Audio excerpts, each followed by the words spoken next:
We have already done Jinx and Magmar, so that means just one thing: it's time for Electabuzz to reach the end of the line. And we are back once again for another one of these end of the line challenges. If you aren't familiar with how this series works, the end of the line is a series here on the channel where we start with a fully evolved Pokemon, and that means we have a really nice way of comparing and contrasting the entire evolutionary line with, of course, the end Pokemon in that line. And I've decided for the end of the line series, I'm going to try and keep to themed sets of Pokemon. So this month we've already run Jinx and Magmar, and that means to complete the trio, we have to do Electabuzz. The first thing, of course, we'll do is take a look at our stats. We are level 5 with 23 HP. We're holding a berry with Quick Attack, Leer, and Thunder Punch. We've got 14 in attack, 12 in defense, 16 in special attack, 15 in special defense, and a whopping 17 in speed. Let's get the graphics up and let's get the challenge underway. We are, of course, going to show you the very first encounter with a wild Pokemon, and in this instance, it's a level 3 Pidgey. We're going to Thunder Punch this away in one shot, and we can move on to the first rival battle. And while we're taking him on, I just want to mention a quirk of the overlay. It shows that we learn Thunder Punch at level 9, which is accurate, but Electabuzz also starts with Thunder Punch at level 1. And what the overlay does is, apart from Sketch, which is an exception, it will just take the latest time a Pokemon is able to learn a move and display it on there instead of having it repeating multiple times. But with that clarified, we've already taken care of the rival and we're halfway through Falkner. 2 simple Thunder Punches finishes off Falkner and we get our first badge, the Zephyr badge, in 4 minutes and 6 seconds. We haven't done Sprout Tower this time, so do take that in mind when you're looking at the split, as we now take on Bugsy.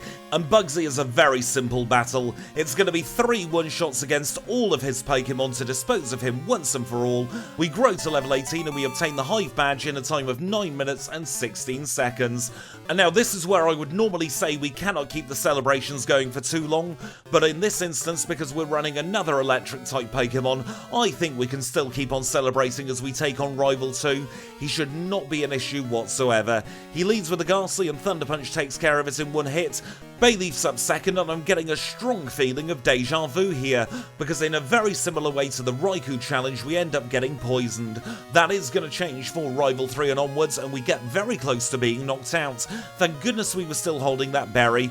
We've got 1 Thunder Punch left for the Zubats, we finish it off in 1 hit, we grow to level 19 and we defeat the rival in a time of 9 minutes and 58 seconds.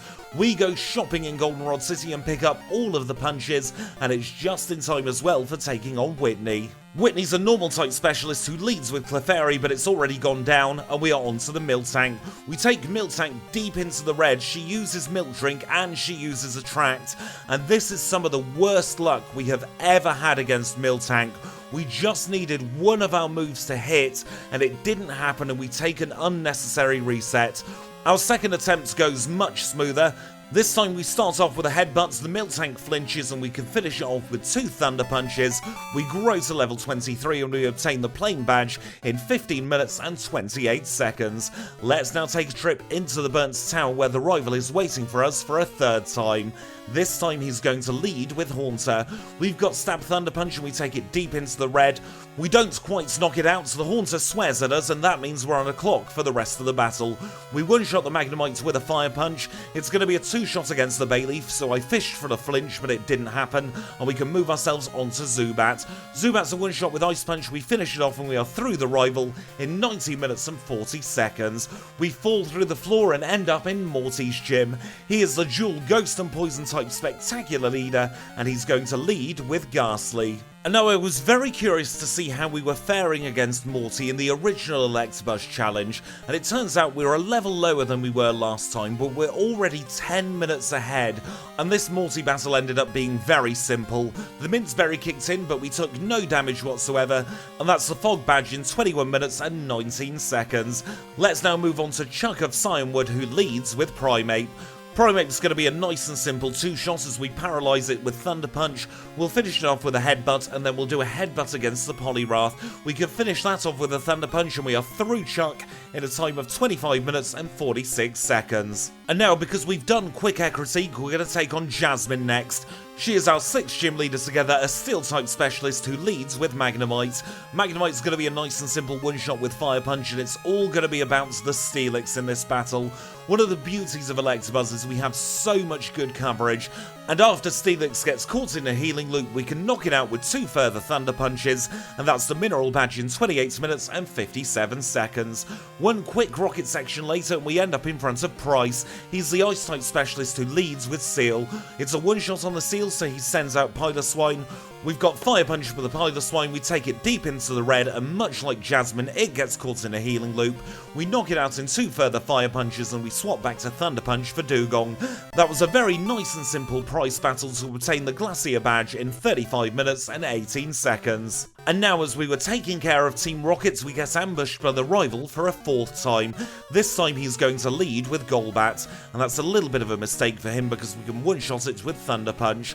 We've got Magnemite up next, and we've got Fire Punch for that. The 3rd Pokemon is going to be Haunter. Thunder Punch is just the job for Haunter, and it cannot swear at us this time, and that means we're not on a clock for the rest of this battle. Sneasel Pleasel put up no resistance whatsoever, and then a pair of Ice Punches will finish off the Meganium, and we are through the rival for a 4th time in 41 minutes and 3 seconds. Let's now finish off the Rockets and make our way into Blackthorn City, where Claire is waiting for us. She's a Dragon-type specialist who leads with 3 Dragonair. And this is going to be a very easy Claire battle. We've got Ice Punch for all 3 of the Dragonair, and then we'll do a combination of Ice Punch and Thunderbolt to take out the Kingdra. And with that combination, we avoid the healing loop, so we get a very quick Claire battle, and we defeat her and obtain the Rising Badge in 47 minutes and 34 seconds. And with that, we've got all 8 Johtonian Gym Badges acquired. Let's start making our way towards the Indigo Plateau, where we'll get ambushed by the rival for the 5th and final time. He's leading with Sneasel Pleasel, and we knock it out with a single return. Magneton comes out next, and we're going to use Fire Punch for that, and the 3rd Pokemon is Haunter. We quickly dispose of Haunter with an Ice Punch, and we're going to continue those Ice Punching ways for the Kadabra. His penultimate Pokemon is Meganium, and this time Ice Punch is strong enough to knock it out in 1. The final Pokemon's Golbat, we use Thunderbolt against that, we knock it out, we grow to level 51, and we are through the rival in 50 minutes and 40 seconds. For a little bit of context, Jinx was 53 minutes and 3 seconds, and Magmar was 51 minutes and 12 seconds at this point. But now we'll say thank you to Kenya, Abra, Psyduck, and merci to Paris. You've all been a great help in the Johto region, and get yourselves some well-deserved rest while we take a look at Electabuzz's stats. We've got 157 HP at level 51, holding the Never Melt Ice with Return, Thunderbolt, Ice Punch, and Fire Punch. 123 in attack, 95 in defense, 139 in special attack, 129 in special defense, and 143 in speed. Those are the outer battle stats. We'll get a big buff in battle, as we'll see now against Will. He's our first league member who leads with Xatu. We're going to use Thunderbolt against the Xatu to take it down in 1 shot, and the next Pokemon is Jinx. A single return disposes of Jinx, so he tries again with Executor. We're going to use an Ice Punch against the Executor, and we are strong enough to knock it out in 1. The penultimate Pokemon is Slowbro, we're going to use Thunderbolt against that. And the final Pokemon is, of course, another Xatu.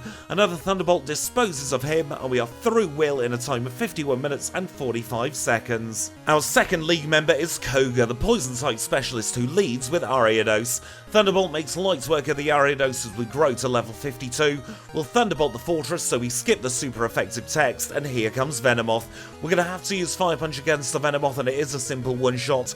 We'll swap back to Thunderbolts for the Muck. It's not going to be a one-shot, but he doesn't boost his evasion. That means we can knock it out on turn 2, and we'll pick off the Crobats with a Thunderbolt as well, and that's well done in 52 minutes and 19 seconds.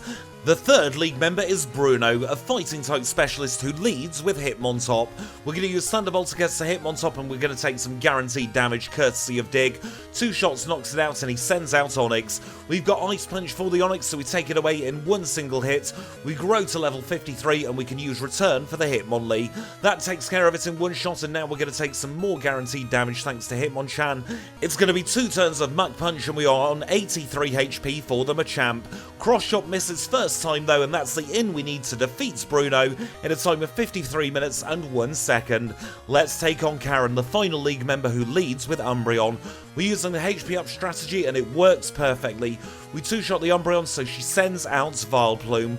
We're going to use Ice Punch and Stun Spore misses. This is the best starts we can have to a Karen fight. We'll go back to Thunderbolts for the Gengar, but it uses Spite. She never uses Spite, and that means we don't have Thunderbolts for this Houndoom. We'll do the backup strategy of using Return. We get burnt, and she heals up. Suddenly this battle is looking like it could go very, very wrong.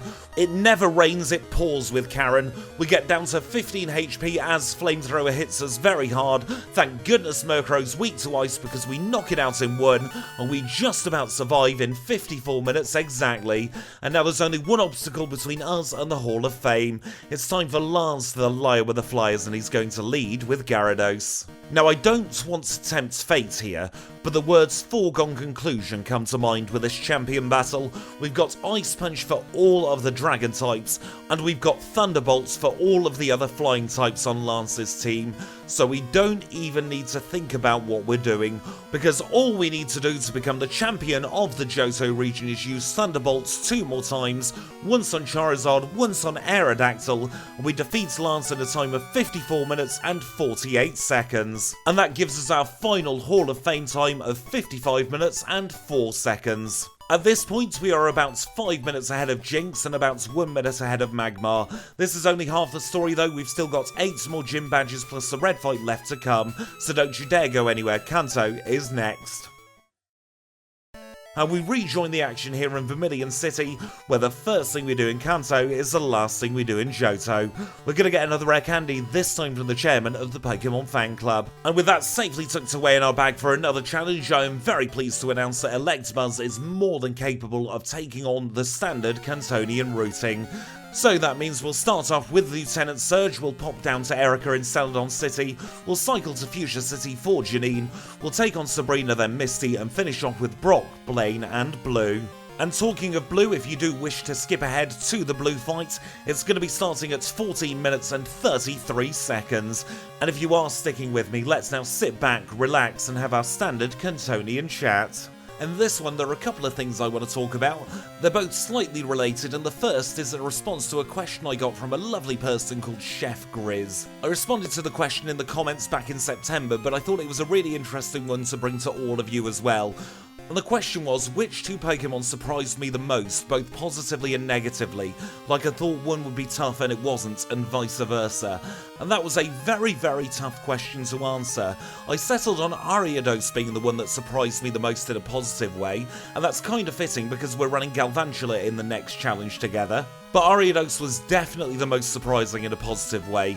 When I went into the challenge, I sort of expected to get around about 2.5 to 3 hours with Ariados. It's not got great stats and its learn set isn't the best either, but somehow we managed to get a 156.41 and I was so happy with the results. It might not be very high up the leaderboard, but at the same time it is a lot higher than I ever expected it would be. And then for the one that surprised me in a negative way, it's actually the challenge directly before Ariados. And that was Starmie, who came in at a 148.59, and that's only 8 minutes quicker than Ariados, and I think that speaks for itself. Starting off as a Staryu was always going to put it at some kind of disadvantage, and while I was prepared for Rival 2 to be bad, I really did not expect Whitney to be anywhere near as tough as she ended up being. And then even when we evolved into Starmie, it wasn't quite as strong as I expected it would be.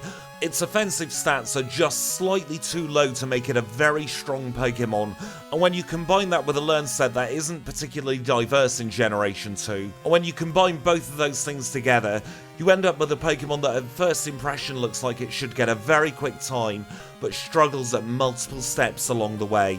And then that question made me think of the same thing, but with different series we've done together here on the channel. I'm very pleasantly surprised by how much I'm enjoying the End of the Line series. It's been a very interesting deep dive into a lot of these final stage Pokemon. And then for the series I didn't enjoy as much as I thought I would, it would have to be the initial Fire Red series. I had plans to make that a very solid secondary series here on the channel, but it just didn't quite work out. A combination of picking the wrong Pokemon to learn the game, and then you combine that with the fact that the old editing style just did not work properly for Fire Red. But the good news is the new edit style plus better Pokemon selection means that I'm actually having an awful lot of fun playing Fire Red again. And now it is time to rejoin the action here at Blue. He is our final gym leader of the challenge, a mixed type specialist who leads with Pidgeot. It's a one-shot with Thunderbolt on the Pidgeot, so he sends out Rhyhorn. We've got Ice Punch for the Rhyhorn and we take it out in a single hit. The third Pokemon is Alakazam. We'll use Return against it, but somehow it's not quite a one-shot. However, we do knock it out in 2 hits, so we can turn our attention to Exeggutor. We're going to use Ice Punch against the Exeggutor, we get a critical hit and we knock it out in a single shot, and we can move on to Arcanine. Arcanine's a nice and simple 2 shots with Thunderbolt, and he doesn't even bother getting caught in a healing loop. And then we'll finish off his final Pokemon, Gyarados, with 1 further Thunderbolt. That is Blue all defeated in a time of 1 hour, 8 minutes and 32 seconds, and with that we have all 16 gym badges acquired. There is now, of course, only 1 more trainer between us and our final leaderboard time. It's time for Red, the final trainer of the challenge, and he leads with Pikachu. We outspeed the Pikachu and we're going to use Return, but it is not a one-shot. Charm fails though, and that means that Pikachu gets caught in a healing loop. 2 full restores later and we can knock out Pikachu with 2 further returns, and we get to see how the rest of the battle will go. The next Pokemon is Peskeon, but we are not in 2-shot range. He uses Reflect on turn 1 and Psychic on turn 2, so we are now down to 109 as the Snorlax comes out. I checked to see how much Thunderbolts will do, and the answer is not a lot. And then the same thing happens, which has happened to so many Pokemon before Electabuzz. Body Slam paralyzes us, and we have to take a reset. We're going to use 3 rare candies. We're now up to level 66. Let's see if we can do any better this time. We dodge the Charm, and Pikachu gets into a healing loop once more. And then after a couple more returns, we can then think about turning our attention back onto Espeon. Let's see if it's in 2-shot range now. We're going to use Thunderbolt on turn number 1 and we take it into the yellow, and that means we're going into the Snorlax on full health.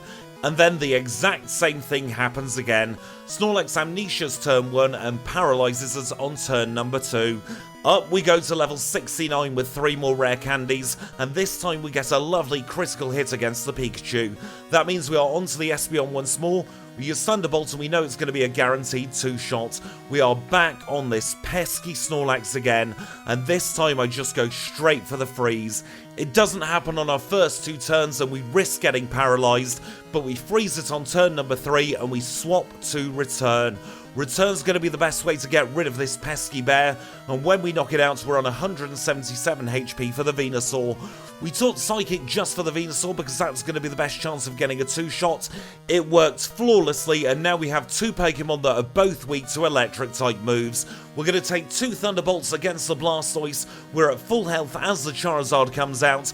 The rain is also up, and that means that Flamethrower barely tickles us. We finish it off with 1 final Thunderbolt, and we defeat Red in a time of 1 hour, 12 minutes and 42 seconds. For some context, that would put us in 3rd place on the main challenge leaderboard, but here in the end of the line we have a brand new leader, and that time of 1:12:42 is significantly quicker than both Jinx and Magmar, and that does of course remove Omastar from the podium, and the 2 fossils are now rounding out the bottom of the list. But with that, we are done. So I hope you've enjoyed this one. If you have, make sure to leave it a like. If you want to see more just like this, then click the subscribe button.